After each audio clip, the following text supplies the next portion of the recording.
Imagine a country where one of its most vital support systems for children is pushed to the edge, where a single financial decision threatens to spark one of the biggest political rebellions inside the Labour Party in years. This is exactly what is happening right now with England's SEND system, Special Educational Needs and Disabilities, a system already under enormous pressure, now facing a storm that could reshape the entire education landscape. The government recently announced that by 2028 to 2029, SEND funding will be fully absorbed into central government spending instead of sitting on local authority budgets. But this announcement exposed a massive problem, a £6 billion shortfall that no one in government has yet explained.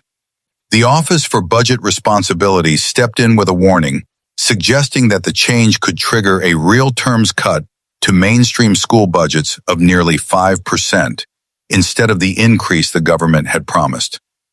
The Department for Education pushed back, saying the analysis was wrong, but without offering clarity about where the missing billions will actually come from. And this is where the political tension explodes. Labour MPs, many of them, are furious. Some have said openly that they will not support any changes that reduce support for SEND children. Ian Lavery and many others have spoken about packed debates in Parliament, overflowing with MPs demanding answers, transparency, and certainty for families who have already spent years fighting for the most basic support. Parents are anxious, councils are overwhelmed, and campaign groups insist the government's plan lacks the clarity needed to protect vulnerable children. The government says investment will rise and no cuts will be made. But the OBR expects SEND spending to rise by 14% this year alone, raising a simple, unavoidable question. If the costs are rising this fast, where exactly will the money come from? Charities like IPSIA warn that the government is asking the country to take a leap of faith without showing where it leads. The Disabled Children's Partnership says it is unrealistic to believe the system can be fixed quickly while also delivering massive savings.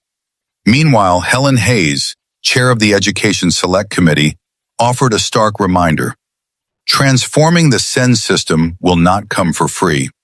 She stressed that SEND deficits are part of a much deeper crisis that has been damaging children and families for years. The government claims it inherited a system on its knees and promises to outline detailed reforms in the school's white paper early next year. But for now, the reality is simple.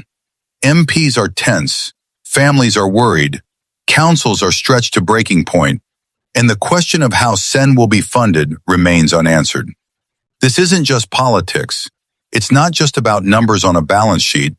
It's about thousands of children whose futures depend entirely on the decisions being made right now. Decisions that could either fix a broken system or push it even further into collapse. Sources: Reuters, the iPaper, Office for Budget Responsibility, Department for Education, UK.